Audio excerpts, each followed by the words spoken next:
안녕하세요. 죄송합니다. 10분도 더 늦었네.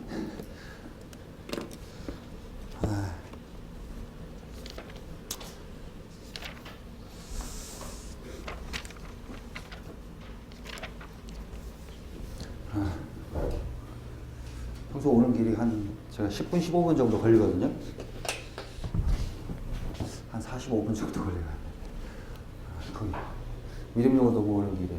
지난달에도 한번 사고 나가가지고 조금 늦은 적이 있는데, 요즘 왜 이렇게 사고가 잘 나지? 거의 잘 막히는 길도 아닌데.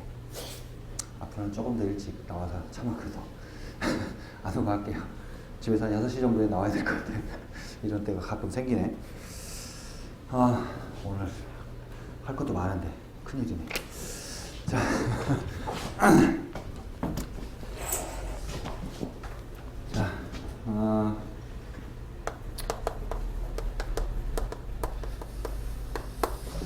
우리가 지금 권력 변동을 지금 본격적으로 공부를 하고 있는데요.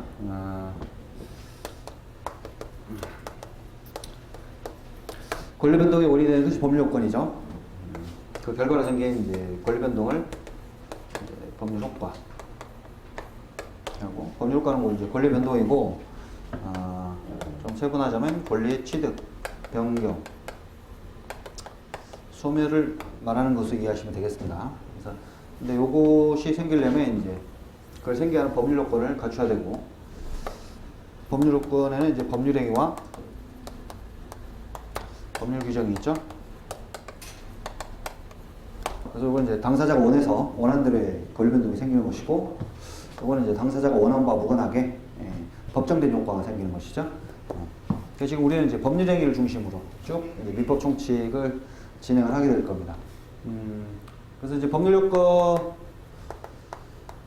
이제 다시 이제 성립 요건과 이제 혈액 발생 요건으로 나눠서 이제 보통 설명을 하게 되는데, 나눈 실익은 이제 입증 책임에 있습니다. 그래서 법률 행위에 의해서 권리 변동이 생겼다고 주장한 자는 이제 성립 요건이 충족되었음을 입증하는 것이고요.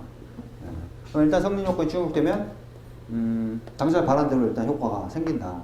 다만 요걸 못 갖추게 되면 무효가 되거나 취소할 수 있는 법률가 되는데, 요거는 이제 예외적인 사유이기 때문에 무효를 주장하는 자, 취소를 주장한 자가 그 요건 사실 입증을 해야 되겠습니다.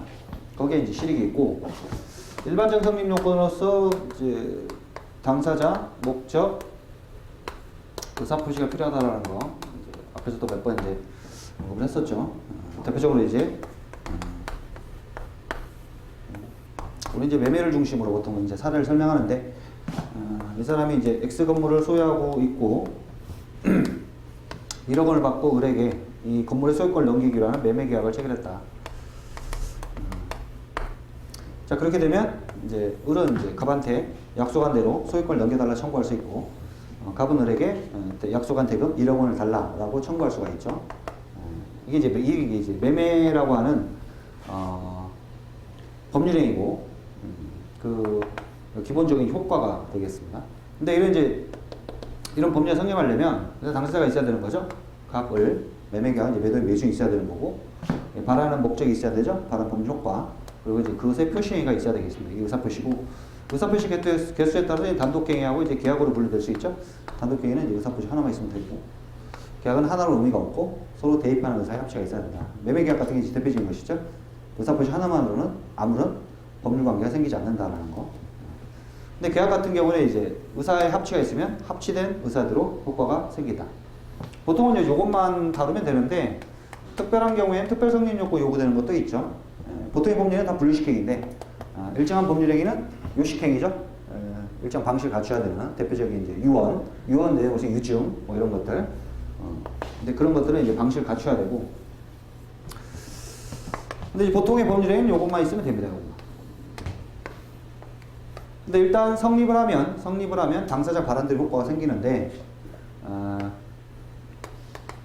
효력 요건을 못 갖추게 되면 무효 또는 취소가 될 수 있죠. 그래서 당사자와 관련해서 이제 의사능력, 행위능력 이 문제를 공부했었고, 의사능력 염자행위는 무효이고 행위능력 염자행위는 취소할 수 있다는 거 4조부터 17조까지 있었고요. 목적과 관련해서 이제 목적을 해석을 통해서 확정할 수 있어야 되고, 실현이 가능해야 되고, 적법해야 되고, 사회적 타당성이 있어야 되고. 그래서 확정할 수 없는 법률행위, 원시적 불능, 가행규정 위반, 선량 풍속 기타 사실 반할 법률행위 다 무효가 되죠.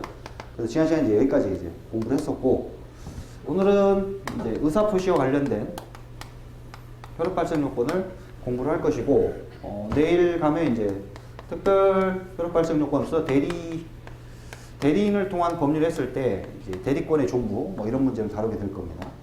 그리고 이제 조건과 이제 기한이 붙은 법률 같은 경우에 이제 조건의 성취, 기한의 도래 뭐 이런 것들이 효력의 발생 또는 소멸과 이제 관련이 되겠습니다. 그래서 요 순으로 이제 논의를 하게 될 거고, 오늘 이쪽입니다. 쟁점. 보통의 법률은 이제 의사표시 문제가 없거든요. 근데 이제 특별한 경우에 이제 문제가 생길 수가 있는데, 이걸 이제 크게 분류하자면 두 가지 정도로 이제 문제점을 분류할 수가 있거든요. 그래서 하나, 의사와 표시가 일치해야 된다라는 것과 의사결정 과정에 하자가 없을 것. 다시 말하면 이제 이건 사기, 강박이 없을 것, 이것을 의미합니다. 그래서 이거는 이제 조금 더 세밀하게 얘기하면 어떤 표시가 있으면 그에 상응하는 내심의 의사가 있어야 된다는 겁니다. 이걸 이제 진이 이렇게도 이제 표현을 하는데, 표시가 있으면 그에 상응하는 내심의 의사가 있어야 된다. 그리고 보통 법률은 다 이렇게 일치를 하게 됩니다. 근데 경우에 따라 이게 이제 불일치하는 경우가 생기는데, 이 불일치는 또 크게 이제 두 종류로 분류를 해볼 수가 있거든요. 그 표의자가 이제 알고서 하는 경우가 있고 모르고서 하는 경우가 있더라. 그래서 이제 알고서 하는 거를 이제 넓은 의미의 이제 허위 표시 이렇게도 얘기하는데, 이걸 표의자가 이제 단독으로 하는 허위 표시가 있고 통정하는 허위 표시가 있습니다. 그래서 이제 단독 허위 표시를 이제 보통 진이 아닌 의사 표시, 그 아닐 빗자 써가지고 이제 비진이 표시 이렇게도 얘기를 합니다. 자, 이 넓은 의미에서 이것도 이제 진이 아닌 의사 표시가 근데 상대방과 통정했다는 점에서 이제 따로 이제 분류해서 설명을 하는 것이고, 이거는 대표적인 사례이 아마 저기 첫 시간에도 한번 말씀드렸었는데, 예를 들어서 이제 갑이라고 하는 사람이 이제 을에서 일하고 있는 사람인데, 실제 판례사례에서 이 을 학교법인 영남대학교에 있었던 사건인데, 갑이라는 사람이 거기에 이제 교수로 재직하고 있는 사람인데, 이 사람이 무리를 일으켜가지고 학교에서 좀 시끄러운 그런 부분이 있었는데, 그래서 사퇴 수습을 위해서 내심으로는 이제 사직의 의사가 없는데 사퇴 수습을 위해서 사회서를 제출했다. 그래서 얘가 이제 애들이 오케이 이제 수리를 한 것인데, 이 사람이 이제 사회서를 낼 때는 뭐 사직의 의사 표시는 하지만 실제 이제 내심으로는 사직할 의사가 없었고, 이쪽에서도 수리를 하지 않겠지. 설마 하니? 설마 이거는 뭐 사직 의사가 없으면 뭐 얘들이 명백하게 알아먹겠지. 수리하지 않을 거다. 사퇴 수습을 위해서 막 이렇게 낸 건데, 얘가 이제 수리를 결국 한 거죠. 그래서 이 사람이 이제 여기에 대해서 이제 너무 억울하잖아요. 그래서 이제 요거 이제 무효를 사회서 제출한 요 의사 표시의 무효를 주장을 하는데, 여기에서 했던 갑의 의사 표시 여기에 해당할 수가 있거든요. 그러니까 보통 사회서를 내게 되면 이 표시행위죠. 뭐 일신상의 이유로 뭐 본인 여기를 이제 그만두고자 합니다. 뭐 이런 식으로 사직의 의사 표시를 하면 보통 대부분은 99.9%는 실제 사직할 의사를 가지고 하는 것이죠. 사직 효과를 발생시킬 목적으로 의사 표시를 하는 것입니다. 근데 경우에 따라 지금처럼 내지금 사직의 의사가 없이 이렇게 하는 경우도 있더라 이거죠. 그러니까 지금은 이제 내가 내지만 여기서 수리하지 않을 걸 기대하면서 이렇게 하는 경우요. 그거고. 근데 다른 형태의 것들도 있습니다. 그러니까 저쪽을 좀 이제 괴롭힐 목적으로, 실제 내가 굉장히 거기서 중요한 사람이다. 근데 요즘에 좀 나를 좀 섭섭하게 돼. 그래? 그러면 사직서 했다. 사직서 탁 내고, 그러면 쩔쩔매면서 쩔쩔 사직 의사는 없는데 내심으로 내가 이렇게 사직서를 내면 저쪽 이제 사장님이 쩔쩔매면서 아 이 자네 왜 그러나 연봉 올려줄게 그래서 붙잡겠지 뭐 이런 생각을 가지고 낼 수도 있습니다. 예. 근데 그런 것들이 뭐 여기에 해당할 수 있는데 이런 거는 어떻게 처리할 것이냐 어떻게 처리할 것이냐 입법 정책의 문제입니다. 이거는 입법 정책의 문제입니다. 근데 우리 민법은 이제 107조 1항에서 일단 원칙적으로 이러한 의사표시도 유효한 것으로 규정을 하고 있습니다. 왜냐하면 표시행위를 신뢰한 사람을 이제 보호할 필요가 있기 때문에요. 보통 그 사람의 내심의 그 의사, 뭐, 10길 물 쓰고 나라도 한 길 사람 쓰고 모른다고 뭐 그런 얘기를 흔히 하잖아요. 사실 내심으로 무슨 생각을 가지고 있는지 어떻게 알아? 보통은 표시행위를 통해서 그 사람의 내심의 의사를 추단하는 것이 일반적이잖아요. 그죠? 예, 그래서 일단 진의한 의사표시라도 효력이 있다. 다만 이제 단서에 표의자 보호를 위한 규정을 두고 있습니다. 이게 표의자의 진의 아님을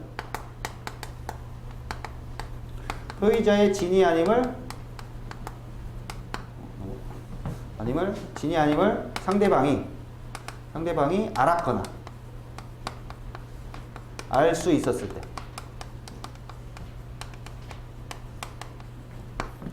다른 말로 표현하면 이제 악이죠, 악이. 진의가 아니라는 걸 상대방이 알았다. 혹은 알 수 있었다. 이건 모르지만 선이지만 주의에 있으면 알 수 있었다는 거죠. 과실이 있는 이런 경우라고 볼 수 있겠습니다. 그래서 이런 경우에는 무효가 된다라고 규정하고 있습니다. 그러니까 원칙적으로 이제 표시행위를 신뢰하는 사람 보호할 필요가 있기 때문에 일단 유효. 그러나 이제 표의자의 진의 아님을 상대방이 알았거나 알 수 있었다면 무효로 하더라도 뭐 상대방한테 크게 불리할 건 없기 때문에 표의자 보호로 돌아가게 됩니다. 이때는.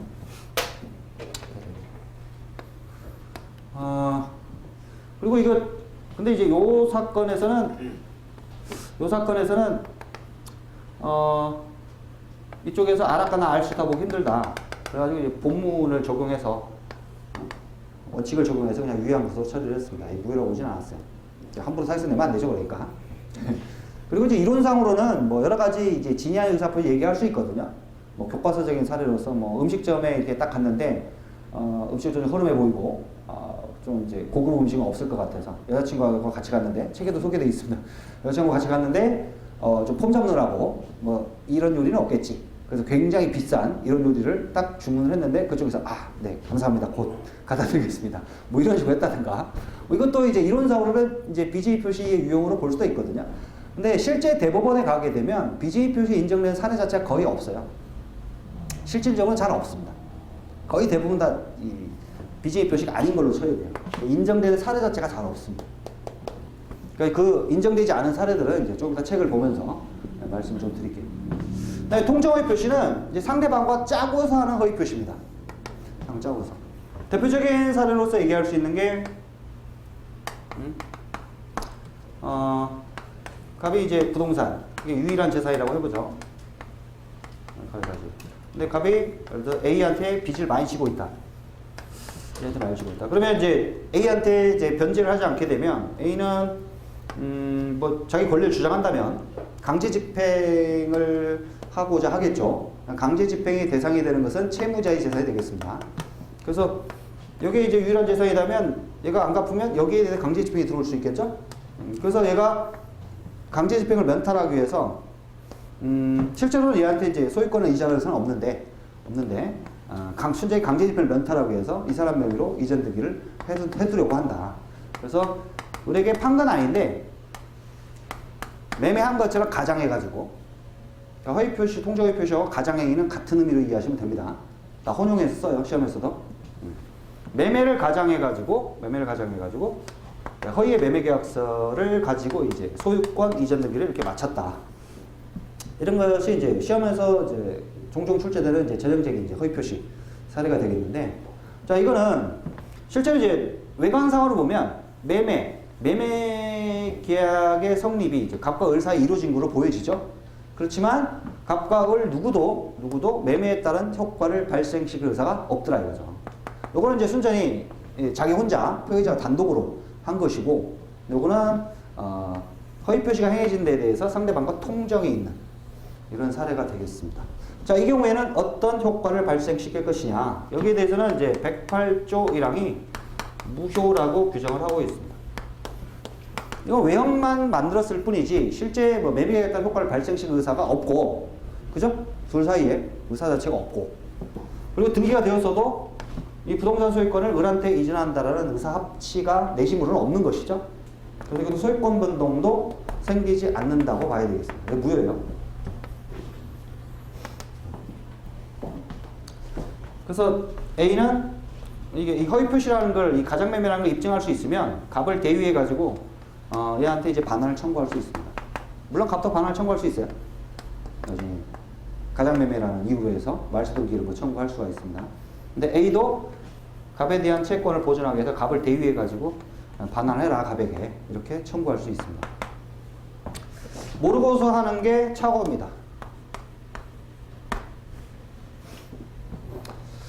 착오의 유형은 일단 이거 좀 지울게요. 착오 유형은 여러 가지로 분류될 수 있는데, 이제 가장 이제 기본적인 분류 방식으로 말씀드리면, 이 표시상의 착오가 있어요. 그러니까 표시상의 착오는 표시를 잘못한 거예요. 매수인이 이제 매도인한테 청약을 하는데, 물건 이제 100개를 주문하려고 하는데 서면으로 이제 100개 주문의 의사표시를 한다고 생각해보죠. 근데 타이핑을 하다 보면 잘못 때릴 수도 있죠. 동그라미가 하나 더 붙었다 이게 1000개 뭐 이런 식으로 주문이 갔어요. 근데 그쪽에서도 원래 그 사람이 평소에 100개씩 주문을 하는 사람이어서 이 양반이 정신 나갔구만. 동글뱅이 하나 더 쳤구만. 뭐 그래가지고 100개로 알아먹고 이제 100개를 보낸다든가 그러면 자연적이 생겨져가지고요. 자연적이 생겨져가지고 그냥 100개에 해당하는 매매계약이 성립한다고 보면 됩니다. 그런데 표시행위를 그대로 신뢰해가지고 1000개? 이 양반이 장사가 잘 되나? 그래서 1000개를 오케이 하는 승낙의 의사표시를 했다. 자, 이런 경우에는 착오의 문제가 생기게 됩니다. 그러니까 매수인의 내심의 의사는 이제 100개를 주문한다는 거였는데, 100개를 주문한 게 표시를 잘못해가지고 해석의 결과 1000개가 이제 계약이 내용이 된 거죠. 이런 것들이 이제 대표적인 표시상의 착오고요. 그 다음에 이제 의미의 착오. 그렇죠. 협의의 내용의 착오라고도 합니다. 의미의 착오는 그 표기를 잘못한 건 아닙니다. 자기가 이제 표기하고 싶은 대로 표기를 했는데 실제로 그 표기의 객관적 의미가 그 표기자가 의도하지 않은 다른 표시행위더라. 뭐 이런 경우 실제로 그렇게 많이 발생하지는 않습니다. 이런 경우. 자, 이런 경우는 어떻게 되냐면 우리 법 109조 1항에서 법리 내용에 중요 부분에 착오가 있고 착오를 익힌 데에 중대한 과실이 없으면 취소할 수 있다라고 되어 있습니다. 그러니까 무효는 아니에요. 일단 효과가 생깁니다. 다만 그 의사표시 내용에 중요 부분에 관한 착오가 있다. 그 착오가 없었다면 그러한 의사표시 하지 않았을 것이다. 이런 사정이 인정이 되면, 그리고 그 착오를 했는데 중대한 과실이 없으면 취소해서 법률행위를 무효로 돌릴 수가 있다 이거죠. 역시 입법 정책의 문제입니다. 구민법에서는 이게 착오를 무효 사유로 규정하고 있었어요. 지금은 이제 현행법은 취소 사유로 이렇게 규정하고 있어요. 무효는 아닙니다. 이런 것들, 표현상의 착오, 뭐 의미의 착오 이런 것들은 법률 내용의 착오로서 그게 중요 부분이고 중대한 것이 없으면 취소할 수 있어요. 여기서 파생하는 쟁점 하나가 있는데 동기의 착오가 있어요. 동기의 착오는 내용의 착오는 아닙니다. 내용의 착오는 아니고 내용을 결정하는 과정에서 이제 착오를 일으킬 것인데, 뭐 예를 들어 대표적인 사례 하나만 말씀드리면, 갑이라고 하는 사람이 뭐 X 토지를 소유하고 있는데 그 을이 이 토지를 매수하고자 한다. 근데 토지를 매수한다 그러면 나름의 이유가 있겠죠. 나름의 이유가 있을 겁니다. 거기 뭐 별로 쓸 건 아닌데 일단 사두면 땅값이 튈 것 같다. 투자의 관점에서 매수를 했을 수도 있고, 아니면 이 땅을 사서 여기에 뭐 건물을 지으려고 할 수도 있고, 여러 가지 목적이 있을 수 있겠죠. 근데 만약에 이제 실제 대법원 판례사를 말씀드리면, 을이라고 하는 사람이 이제 공장을 경영하는 사람인데 사업이 좀 잘 돼가지고 공장 확장이 좀 필요했어요. 그래서 공장을 지을 부지가 필요해가지고 다각도로 이렇게 쭉 토지를 알아봤는데 이 사람이 내놓은 요 토지가 괜찮더라 이 생각이 든 거예요. 근데 이 토지는 뭐 당연히 공장 건축이 가능한 걸로 얘가 생각을 했어요. 약간 미심쩍은 부분이 전혀 없진 않았지만 일단 얘는 이제 공장을 지을 목적으로 지금 매수를 했는데 매수했는데 일단 계약을 체결하고 계약까지 주고 나중에 관청에 알아보니까 여기는 공장을 지을 수가 없는 땅이다. 이렇게 회신이 왔다 이거죠. 그러면 이제 이런 이제 좀 자기가 매수한 목적을 달성할 수 없게 된 이런 문제가 생겼죠. 근데 이거는 요거하고는 좀 달라요. 그러니까 을이라고 하는 사람이 X 토지를 매수하려고 했는데 요런 문제들이 생겨가지고 예를 들어 Y 토지가 목적이 됐다든가 그 대금이 자기가 의도한 게 아닌 다른 그 대금으로 결정이 되었다. 예를 들어서 690만 원을 주고 살려고 했는데 표시를 잘못해 960만 원을 표시해가지고 매수 대금이 960만 원 결정됐다든가 이런 식의 이렇게 되면 이건 내용의 착오입니다. 자기가 의도한 법령의 내용, 목적이 아닌 거죠. 근데 이거는 그게 아니에요. X 토지 매수하려고 해서 매수한 거고 대금에도 문제가 없다 이거죠. 문제는 공장을 지으려고 매수를 했는데 알고 보니까 공장을 지을 수 없더라 이거죠. 이런 것들이 동기의 착오가 되겠습니다. 내용을 결정하는 과정에서의 문제. 동기의 착오. 그 동기의 착오는 어떻게 할 것이냐? 동기의 착오 어떻게 할 것이냐? 실제로 대부분 발생하는 착오는 동기의 착오거든요. 이런 것도 왕왕 발생하긴 하는데 대부분까지 올라간 사례들은 그렇게 많지는 않아요. 대부분의 착오는 동기의 착오입니다. 어떻게 할 것이냐? 이 법을 충실하게 해석을 하게 되면 이게 내용의 착오가 아니기 때문에 백구조가 적용될 여지가 없어요. 배제를 해버리는 게 맞습니다. 법조문을 충실하게 해석하자면. 그런데 금방 말씀드렸듯이 실제 거래계에서 발생하는 대부분의 착오는 동기의 착오거든요. 그래서 이거를 완전히 배제해버리면 백구조가 적용되는 사례가 극히 드물어지는, 백구조가 무의미해지는 이런 문제가 생길 수도 있다는 거죠. 그리고 표의자 보호의 필요성이 있는 경우도 있고. 그럼 어떻게 조화롭게 해결할 것이냐? 여기에 대해서 우리 판례는 동기 표시소를 취하고 있습니다. 그러니까 원칙적으로는 백구조는 적용될 수 없는데 내용의 착오가 아니니까 동기의 착오. 그래서 실제 대법원 판례에서 이러이러한 것은 동기의 착오에 불과하다 이런 지문들이 잘 나오거든요. 동기의 착오에 불과하다라는 이런 판시가 잘 나와요. 근데 그 말은 뭐냐면 이건 내용의 착오가 아니니까 백구조가 적용되지 않는다 이 말이에요. 그렇지만 동기가 상대방에게 표시돼 가지고 의사표시상 법률 내용으로 되어 있다. 실질적으로 동기가 표시됐다고 해서 내용이 되는 건 아니거든요. 근데 거의 판례 취지를 선회하자면 그에 가까운 내용으로 볼 수 있는 그런 차원의 문제가 되면 백구조가 적용될 수 있다고 합니다. 근데 주의할 건 동기가 표시됐다고 해서 다 그냥 바로 취소할 수 있다 이 말은 아니라는 거야. 일단 이 부분은 되는 거지. 맨 처음에는 착오가 있냐 없냐부터 출발을 해가지고 그죠? 착오가 있냐 없냐부터 출발해서 요건 문제가 없어요. 이런 거는 백구조가 적용되는데 근데 동기의 착오는 내용의 착오가 아니기 때문에 일단 배제. 다음 표시되면 이 부분을 통과한다 이거죠. 그 다음에 요거 중요 부분에 착오해야 되고 그 다음에 중대한 것이 없어야 됩니다. 그래서 이 요건을 다 충족하면 역시 동기의 착오도 취소할 수 있는 행위가 되겠습니다. 문제가 있고 자, 그 다음에 마지막으로 사익강박. 사익강박은 속이는 것이고요. 짝퉁을 이제 진품이라고 속여가지고 판다든가 우리 집엔 한우만 팔아요. 그리고 실제는 미국산 쇠고기를 판다든가 이런 것들. 강박은 협박을 생각하시면 되겠습니다. 너희가 안 해주면 무슨 불이익이 있을 거야. 그래서 무서워가지고 하고 싶지 않은 의사표시를 했다. 이때 문제가 되는데 여기에 이제 110조 1항은 취소할 수 있다라고 규정을 하고 있습니다. 그래서 사기 강박으로 인한 의사표시는 무효는 아니에요. 근데 강박이 아주 극심하게 되면 무효가 되는 경우는 있는데 이제 거의 실제로는 찾아보기 힘들고 일단 사기 강박에 의한 의사표시는 취소할 수 있는 행위가 되겠습니다. 그래서 단적으로 정리하면 이제 비징의 표시는 일단 표시행위를 신뢰하는 사람을 보호할 필요가 있기 때문에 일단 유효. 표의자의 진위 아님을 상대방이 알았거나 알 수 있어도 무효. 그 다음에 통정의 표시는 무효. 그 다음에 착오는 법률 내용에 중요 부분에 착오가 있고 중대한 것이 없으면 취소할 수 있고 사회 강박으로 인한 의사표시는 취소할 수 있고 문제 쉽게 나오면 이런 거 조문상의 문제만 가지고도 돼요. 흔한 건 아니지만 그리고 하나 이제 더 붙여서 공부를 하자면 이 무효와 취소는 상대적 효력밖에 없다라는 거. 그러면 이 앞에서 공부했던 요거죠. 요거 무효 취소는 절대적 효력이 있죠. 몇 번 반복했었죠. 뭐 의사 무능력으로 무효, 행위 무능력을 이유로 취소했다. 그 효력은 선의의 제3자에게도 주장할 수 있습니다. 무효 취소 효과를. 그 다음에 뭐 가행 규정에 반하는 법률행위, 선량한 풍속 기타 사실에 반하는 법률행위 무효 역시 선의의 제3자에게도 주장할 수 있죠. 절대적 효력이 있습니다. 그런데 의사표시 파트의 무효 취소는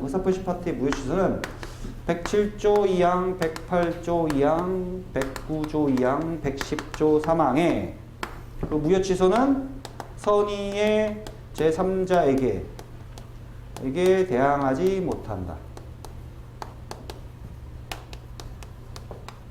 이렇게 규정이 되어 있습니다.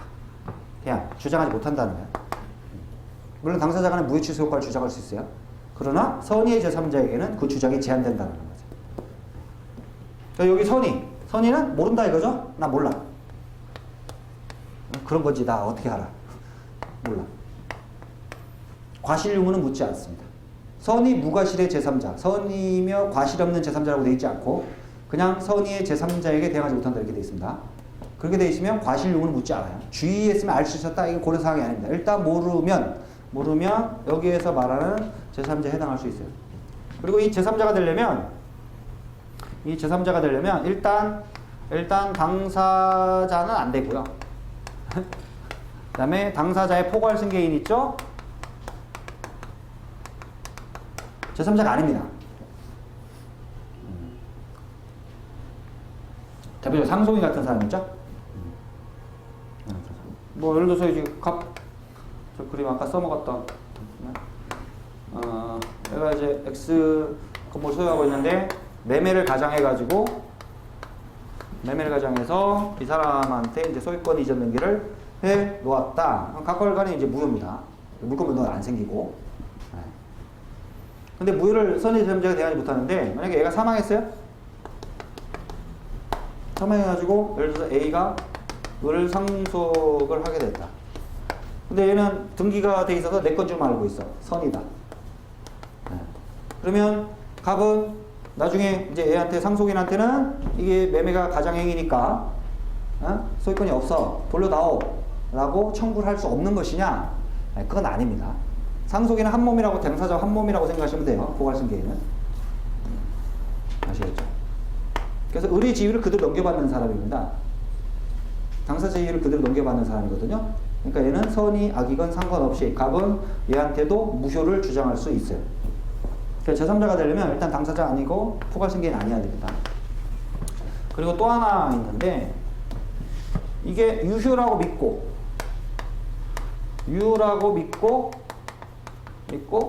새로운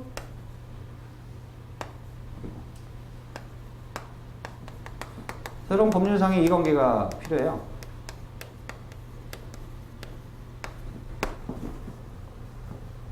일단 유효라고 믿어야 돼요. 뭐 무효를 전제로 해서 무효를 기초로 해서 뭐 새롭게 뭔가를 하고 이런 사람들은 백발지형에 해당 사항이 없고요. 무효인데 애초부터 무효 혹은 뭐 취소를 해가지고 무효가 된 그런 경우도 그걸 유효라고 믿고서 그를 기초로 새롭게 이해관계를 맺어야 됩니다. 그를 기초로.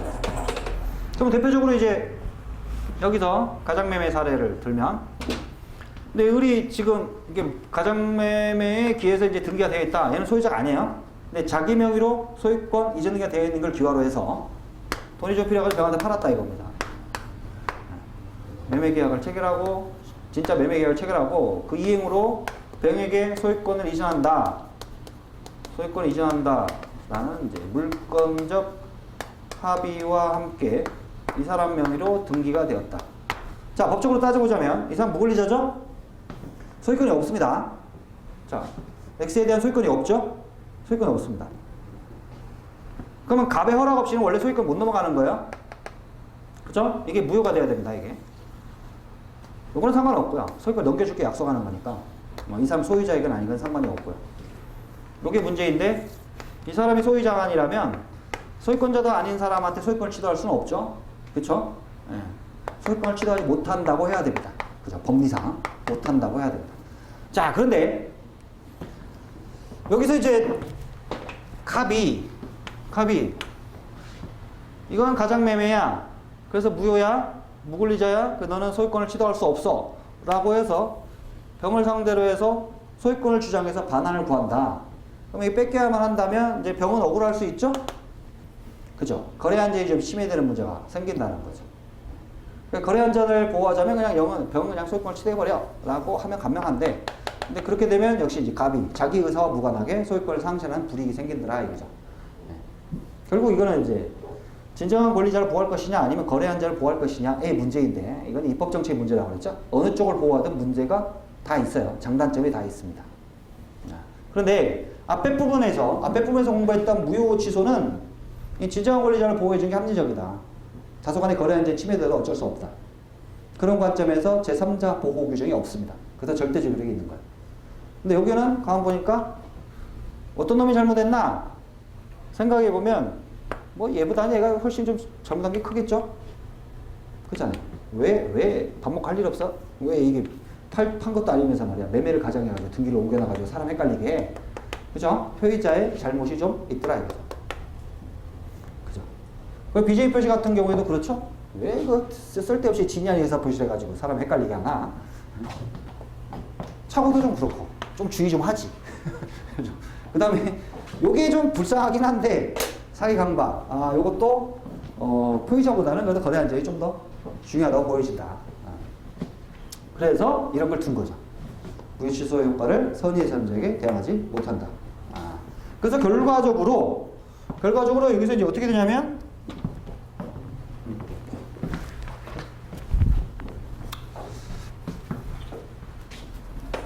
일단 법리상 설명을 드리면 하나 더.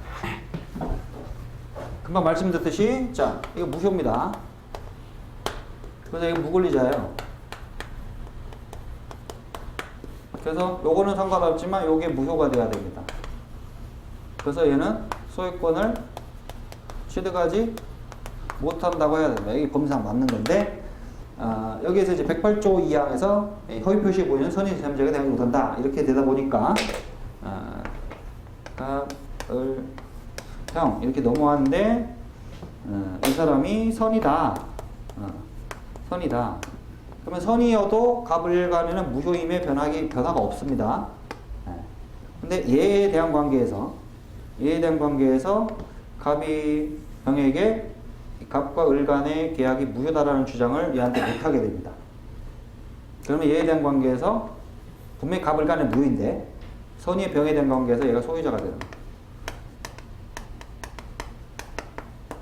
그래서 을과 병 간의 합의는 유효. 그래서 얘가 소유권을 취득.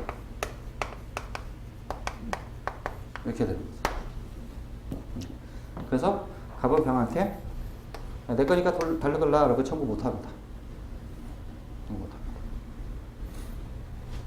그럼 을과 병 간에는 사이가 좋죠? 그죠? 어쨌건 간에 을은 소유권을 넘겨준 셈이 됐잖아요. 그죠? 네. 을과 병 간에는 별 분쟁이 있을 게 없습니다. 다만 이제 갑과 을 간에는 있겠죠? 갑과 을 간은 무효입니다. 무권리자예요. 근데 선의의 제3자에게 처분함으로써 갑의 소유권을 상실케 했죠? 그렇죠? 그럼 얘는 이제 얘한테 야, 판 대금 내놔. 부당이득 발생 청구, 내지 이제 손해배상 청구 이런 것들을 할 수가 있게 되겠습니다. 근데 이제 자기의 소중한 부동산을 뺏기게 되죠? 네. 물론 뭐 얘가 금전상으로는 이제 반환을 받을 수 있습니다. 을로부터. 근데 불투명하잖아요, 이거는. 응? 우리 이거 팔아놓고 가만히 있겠어? 이 형사처벌의 대상이 되기도 하는데 이런 거. 날랐겠죠, 대부분? 잡기도 쉽지 않아요, 이런 거. 그래서 결국에 받을 권리는 있으나 돈이라도 내놔라고 할 수 있는 권리는 있으나 실제 실현이 불투명하고 어쨌든 자기 의사와 무관하게 부동산 소유권을 상실하게 되는 불이익을 받게 되죠. 근데 얘는 선임이어서 그냥 보호를 받게 되고. 그러다 보니까 이 원칙적인 이 모습은 언제의 경우에만 적용되냐면 얘가 악의인 경우에만 적용이 되겠죠. 그죠? 얘가 악의이면 원칙으로 돌아가서 얘는 무권리자 소유권 취득할 수 없다. 그래서 갑은 병에게 내 거니까 돌려다오 라고 청구할 수 있고, 그러면 병은 누구한테 갈 거냐? 얘한테 가서 짜증을 내야겠죠. 네 것도 아니면 지 것도 아니면서 말이야. 돈이나 내놔. 법 안 배워도 누구나 다 그렇게 하겠죠. 돈 내놔. 그렇죠. 근데 법적으로 이제 근거를 찾아보자면 매매는 일단 효력이 있거든요. 근데 을이 이제 계약에 따른 이행을 못한 거니까 채무 불이행 책임 내지 담보 책임을 추궁할 수 있습니다. 그래서 계약을 해지하고 원상회복을 구할 수 있고요. 그러니까 최소한 이제 준 대금에다가 이자 붙여서 반환을 청구할 수 있고 손해배상도 청구할 수가 있게 됩니다. 그래서 이런 그림. 이게 이제 가장 기본적인 모습이에요. 근데 이런 그림은 이제 여기에도 다 동일하게 적용이 됩니다. 근데 거의 대부분 이제 이쪽에서 대부분까지 올라간 사건 보면은 이쪽에서 많이 발생하거든요. 허위 표시에서 여기서 많이 발생해서 대부분 이제 그 교수님들 책에서도 108조행의 제3자는 선의 제3자는 108조에서 설명을 합니다. 그리고 여기 다 똑같아. 법리상 똑같아. 이런 문제가 생기면 다 똑같은 법리가 적용된다. 이렇게 설명을 하는 게 일반적이에요. 자, 일단 여기까지 하고 책으로 좀 들어가 보겠습니다. 일단 좀 쉽지만은 않죠. 근데 시험에서는 널뛰기를 좀 많이 하는 편입니다. 의사표시가 민법에서 상당히 좀 중요하고 저희 공부를 좀 이제 제대로 하자면 민법의 이제 진술을 맛볼 수 있는 파트이기도 한데 설명할 땐 짜증나죠. 조물 몇 개 안 되고 맨 판례 튀어나오고 여러 개 판례를 처음에 보자면 마구마구 헷갈리죠. 이놈하고 저놈하고 뒤죽박죽 돼가지고 정신이 없죠. 근데 몇 번 반복해서 이렇게 보시고 중요한 판례들 중심으로 해서 몇 번 반복해서 보고 문제들 몇 번 풀어보면 이게 문제는 풀기는 그렇게 어렵지 않구나 이런 생각이 들 수 있을 거예요. 근데 이제 작년에는 한 문제밖에 안 나와요. 실질적으로 보면 정답은 물권법에서 나온 거기 때문에 의사표시만 가지고는 한 문제도 안 나왔다고 볼 수도 있어요. 작년에는. 올해는 이제 4문제가 나왔고 그럼 다시 한 문제로 돌아가려나? 근데 여기는 그래도 최소한 2-3문제 정도는 나온다고 생각을 하셔야 됩니다. 자, 책으로 가보겠습니다. 자, 222페이지.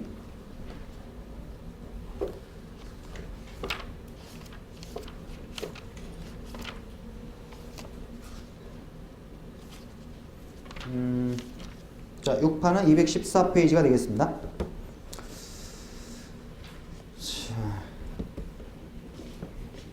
일단 총설 네 번째 줄 넘어가고 5번째 줄부터 보면 의사표시에 있어서 표의자의 내심의 의사와 표시행의 의미가 일치하지 않는 경우를 의사표시의 불일치 또는 의사의 결여라고 한다.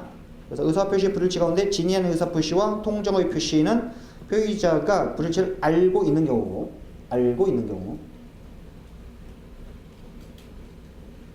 근데 착오는 표의자가 그 불일치를 알고 있지 못하는 경우. 네, 사이강박에는 의사표시는 의사표시 불일치 문제가 아니고요. 단지 의사형상 과정에 하자가 존재하는 것이다. 자, 107조 보시겠습니다. 의사표시는 표의자가 진이 아님을 알고 한 것이라도 효력이 있다. 여기서 주의할 게 진이 아닌 의사표시는 원칙적으로 무효 이렇게 나오면 틀린다는 거야. 원칙적으로 무효가 아닙니다. 원칙적으로 유효예요. 유효. 원칙적으로 유효. 그러나 단서에 이제 예외가 있죠. 표의자의 진이 아님을 상대방이 표의자의 진이 아님을 알았거나 이를 알 수 있었을 경우에는 무효로 한다. 하지만 전항의 의사표시 무효는 선의의 제3자에게 대항하지 못한다. 그래서 방거로 1번 그냥 여러분들 읽어보시고 방거로 2번 비진의 표시는 의사와 표시의 불일치를 표의자가 의식하고 있다는 점에서 통정의 표시와 같다. 다만 차이 진의와 다른 표시를 표의자가 단독으로 하고 상대방과 통정한 일이 없다. 그러니까 통정이 없다. 지 혼자 하는 거. 그게 진이 아닌 의사표시라고 하고 상대방과 통정이 있으면 통정의 표시가 되는 거죠. 통정 유무에 따른 구별입니다. 자, 요건 의사표시의 존재. 일단 의사표시가 있어야 논의를 할 수 있습니다. 근데 그 두 번째 줄에 사교사의 명백한 농담. 배우가 무대에서 행한 대사. 이건 의사표시 자체가 있다고 볼 수가 없어요. 문제될 여지가 없고. 다만 농담은 좀 주의할 게 거의 시험에 안 나왔거든요. 근데 이제 농담은 명백한 농담이라면 의사표시 자체가 있다고 볼 수 없다. 그래서 비지표시가 논의할 여지는 없는데 명백하지 않은 농담이라면 상대방이 좀 알기로 진짜 명백한 농담인가 아닌가 이제 헷갈리는 경우 있을 수 있죠. 그런 경우에는 그 농담도 비지표시가 될 여지는 있어요. 명백한 농담은 근데 비지표시가 문제될 여지가 없다. 그 다음에 진위와 표시에 불일치가 있어야 되고 불일치를 표의자가 알고 있어야 되고 동기는 묻지 않습니다. 왜 그런 짓을 했는지 동기는 묻지 않는다. 자, 그 다음에 224페이지에 판례를 보겠습니다. 맨 처음에 사직의 의사표시가 등장을 하는데 사직의 의사표시가 깊게는 시험에서는 잘 안 나왔었거든요. 경향들이. 근데 이제 비지표시를 낼 만한 걸 다 내가지고 이제 미천이 떨어졌어요. 그래서 최근에 사직의 의사표시가 전보다는 조금 더 많이 나오고 있습니다. 복잡해요. 케이스마다 좀 구체적인 사정이 다른 경우도 있고 포인트를 잘 잡아서 봐야 됩니다. 일단 BJ 표시 본 사례 있죠? 첫 번째, 사용자가 사직의 의사 없는 근로자. 거기 있죠. 사직의 의사가 없는. 그게 키워드예요. 사용자 사직의 의사가 없는 근로자라 하여금 어쩔 수 없이 사직서를 작성 제출하게 했다. 이거 BJ 표시로 분류를 해줍니다. 우리 대법원에서. 논란 여지가 있지만 어쨌든 대법원은 그렇게 봐요. 그래서 BJ 표시 또는 통정의 표시자당은 무효. 근데 왜 이렇게 써놨냐면 그러니까 사용자가 사직의 의사가 없는 근로자에게 어쩔 수 없이 사직서를 작성 제출하게 한 다음에 이걸 수리하는 형식을 취하잖아요. 그러면 사실 이론적으로는 어떤 의사표시가 BJ 표시에도 해당하고 통정의 표시에 해당하고 그럴 수는 없거든요. 그냥 통정 유무에 따라 갈라지기 때문에. 근데 실제 대법원에서 구체적인 사례와 관련해서 보자면 107조 1항 단서에 의해서 무효가 될 수도 있고 108조 1항에 의해서 무효가 될 수도 있어요. 실제로는. 그러니까 이런 사례 같은 경우에 사직의 의사 없는 근로자가 어쩔 수 없이 사직서를 작성 제출하게 했죠. 일단 BJ 표시로 분류될 수 있어요. 그죠? 근데 사용자가 제출하게 했다는 점에서 107조 1항 단서가 적용될 수가 있겠죠. 표의자의 진위임을 안 경우가 되니까. 근데 그게 아니라도 통정으로 볼 여지도 생길 수가 있거든요. 그런 경우에. 하여튼 이 경우에는 무효가 될 여지가 있다. 요거 잘 기억해 두시고 두 번째는 공부에 좀 여유가 있으면 보세요. 회사의 경영방침. 포인트는 다 같은 건데요. 경영방침. 회사의 경영방침에 의해서 일괄 사표를 제출하고 일괄 입사하는 형식을 취하는 거 있죠. 그건 사직의 의사가 없다고 봐야 되겠습니다. 그래서 그건 무효가 되고 그런데 방거래 2번에 첫 번째 판례 아주 중요합니다. 진위하는 의사표시에 있어도 진위란 특정한 내용의 의사표시를 하고자 하는 표의자의 생각을 말하는 것이지 표의자가 그게 중요합니다. 표의자가 진정으로 마음속에서 바라는 사항을 뜻하는 건 아니다.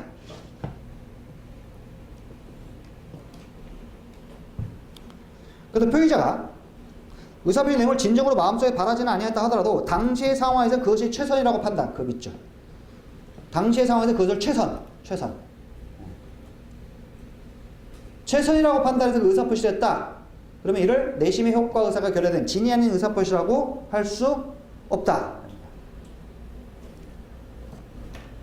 그래서 그 이후에는 이제 사실관계가 이제 아실 필요는 없는데 잠깐 이제 이해를 위해서 잠깐 보면 근로자가 징계면직 처분을 받은 후 당시 상황에서는 징계면직 처분의 무효를 다투 복제하기 어렵다고 판단하여 퇴직금 수정 및 장례를 위해 사직원을 제출하고 재심을 청구하여 종전에 징계면직 처분이 취소되고 의원면직 처리된 경우 그 사직의 의사표시는 비진위 표시에 해당하지 않는다. 그러니까 나는 사직서를 내고 싶지 않았어. 진짜로. 계속 어떻게든 버티고 있고 싶어. 근데 상황이 그렇지가 않아. 그래서 지금은 사직서를 내서 의원면직 처분을 받는 것이 나의 신상에 여러모로 일단은 그게 낫겠다 라고 생각해서 사직서를 내면 그건 비진위 표시가 아니다라는 거죠. 그리고 그 밑에는 이제 그거보다는 중요하지 않고요. 근데 그 근로자의 그 굵은시만 잠깐 보면 근로자의 판단하에, 그죠?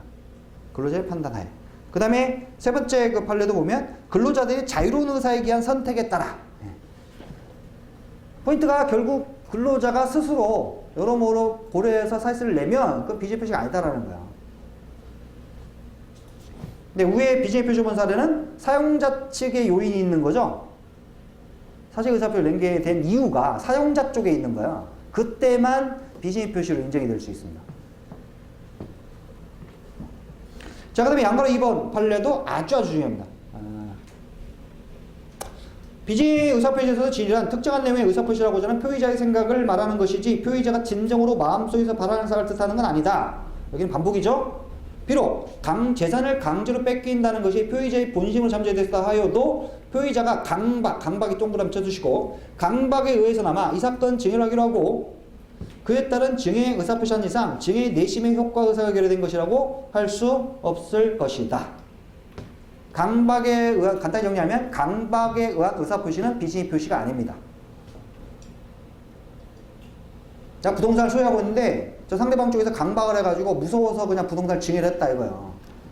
그럼 마음속으로는 진짜 주고 싶지 않았겠지. 그죠? 네. 그렇지만 이게 비정의 표시로 분류될 수 있느냐? 그건 아니다라는 거죠. 그래서 강박에 의한 의사표시는 그러니까 진인이 아닌 의사표시가 되려면 이 의사표시 불일치가 있어야 되거든요.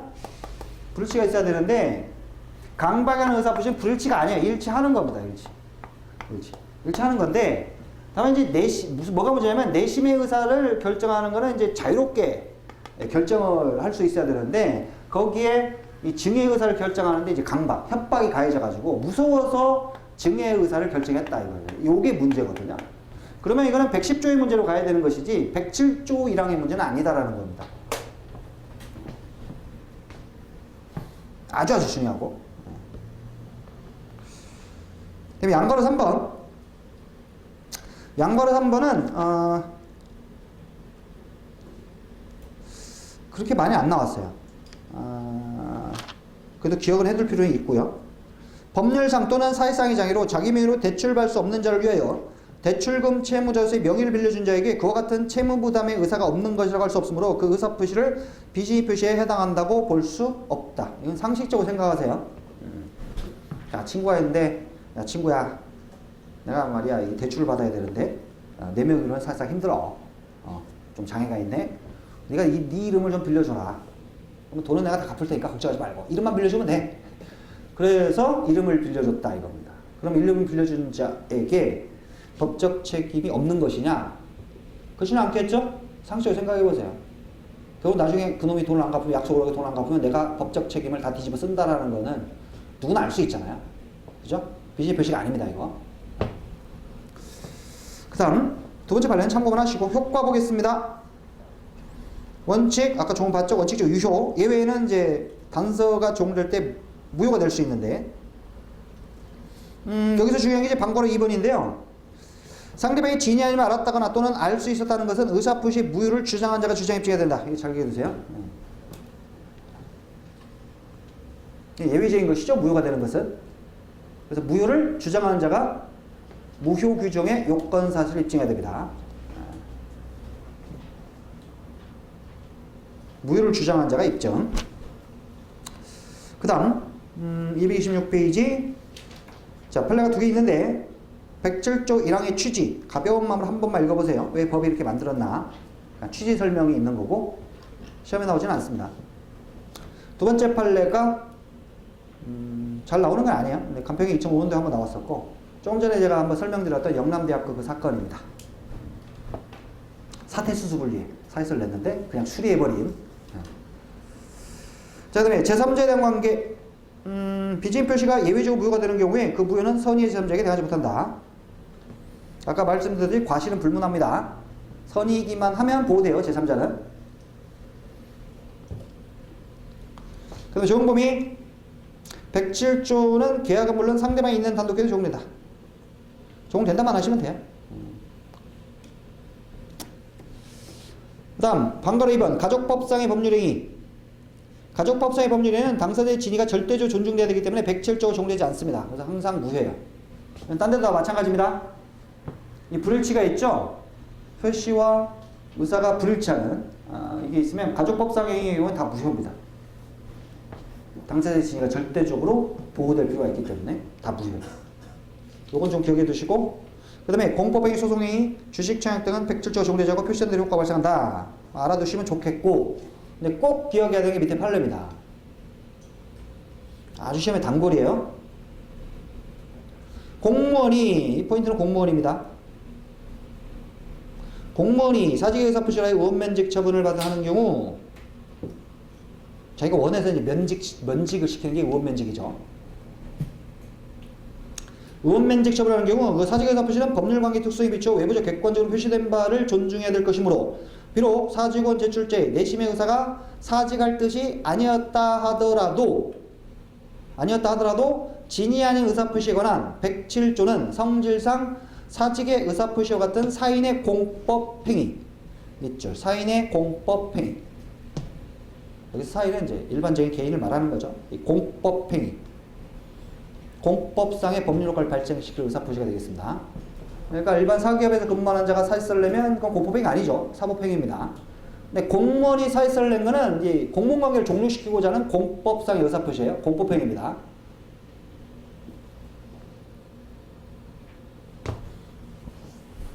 행정법에는 특별행정법 관계 뭐 이런 얘기도 하죠. 그래서 거기는 준용되지 아니한다. 준용되지 아니한다. 거기 동그라미 쳐두세요. 옳지 않은 징후로 준용된다. 이렇게 나와요. 네, 준용되지 않습니다.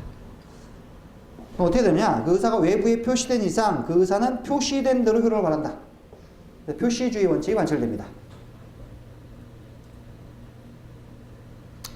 사실 이 판례만 알아두시면 되긴 하는데 두 번째 판례도 결국 같은 취지의 판시입니다. 올해 사법시험에 나왔던 판례인데 같은 취지예요. 공법행위는 107조가 적용되지 않는다는 취지의 판시입니다. 한 번 정도만 읽어보세요. 첫 번째 판례를 잘 기억해 두시고 그 다음에 108조 보시겠습니다. 상대방과 통정한 허위 의사표시는 무효로 한다. 하지만 그 무효는 선의의 제3자에게 대항하지 못한다. 의의는 뭐 다 설명드렸고 용어 설명이 하나 있는데 네 번째 쪽에 보면 허위 표시는 상대방과 통정하고 있다는 점에서 통정 허위 표시라고도 한다. 그리고 허위 표시를 요소로 하는 법률행위를 가리켜 가장행위라고 한다. 가장행위. 시험에서는 다 혼용했습니다. 요건 의사표시 존재. 정확하게는 의사표시가 존재하는 것과 같은 외관이 있어야 된다. 외관. 외관의 몇 줄? 외관. 그 다음에 진유와 표시에 불일치가 있어야 된다. 불일치. 그 다음에 표의자가 진위와 표시 불일치를 알고 있어야 된다. 여기까지는 이제 비진위 표시하고 같죠? 다른 점이 4번에 있습니다. 상대방과 통정이 있을 것. 통정. 상대방과 짜고 써야 돼요. 동기는 묻지 않는다. 거기 한 줄만. 동기는 묻지 않는다. 보통은 근데 이제 제3자 속일 의도로 행해지거든요. 반복할 일이 없어서 매매를 가장하겠어요. 강제입을 면탈한다든가 여러 가지 이유가 있기 마련입니다. 근데 왜 했는지는 그 검토사항은 아닙니다. 그 다음에 일단 여기까지 보고 기출지문 몇 가만 확인하고 잠깐 쉴게요.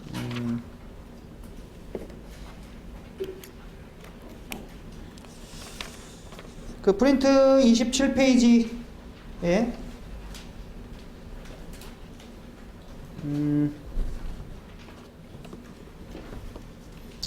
1번에 보시면 27페이지 1번 진양의 의사표시에 관한 설명 중 옳은 것은 사교적인 명백한 농담이라도 하더라도 진양의 의사표시에 따른 효과가 발생한다. 명백한 농담이라고 주어져 있죠. 107조가 적용될 여지가 없어요.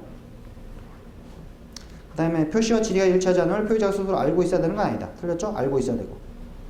그 다음에 진양의 의사표시는 내심 효과사, 표시상 효과사 불일치한 상태이므로 여기까지 맞고요. 근데 그 효력은 무효이다. 틀렸죠? 원칙적 유효. 4번 상대방이 알았거나 알 수 있다는 사실에 대한 비진위 표시 무효를 주장한 자가 이를 입증해야 한다. 맞죠? 진양의 의사표시에 관한 규정 가족법상에 대해서도 적용된다. 틀렸죠? 적용되지 않는다. 그 다음에 2번 2번에 1번, 2번 뭐 보시면 되겠고 3번만 보면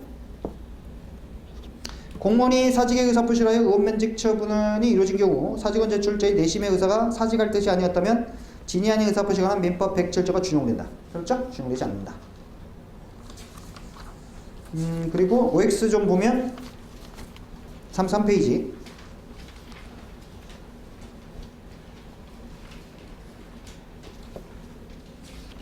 잠깐만 이거.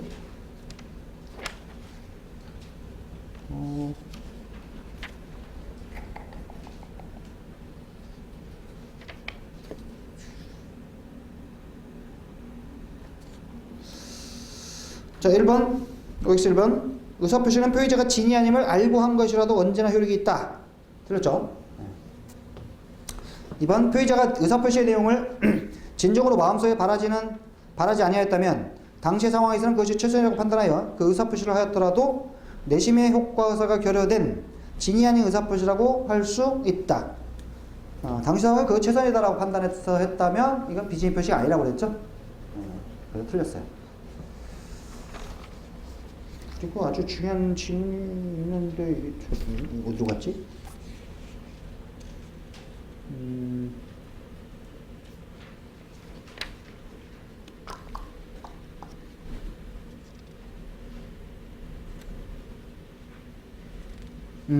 저 5번에 자 29페이지에 29페이지에 그 5번에 1번 지문. 시험에 아주 단골 지문입니다. 29페이지 5번에 1번. 진이 아닌 의사표시에서 진이는 표의자가 진정으로 마음속에서 바라는 상을 의미한다. 틀렸죠? 굉장히 공단 시험에서 단골로 출제되는 틀린 지문입니다. 진정으로 마음속에서 바라는 상을 뜻하는 건 아니다. 그래서 이 연장에 나왔던 게 아까 봤던, 그래서 진정으로 바란 건 아니지만 당시의 상황에서 그 최선이다라고 해서 의사표시다면 비진표시가 아니고, 그 다음에 무서워서 했지만 그래도 이게 두드려 맞는 것보다는 이게 낫겠다. 그래서 의사표시였다면 역시 비진표시가 아니다라는 거. 자, 여기까지 하고 10분만 쉬었다 하겠습니다.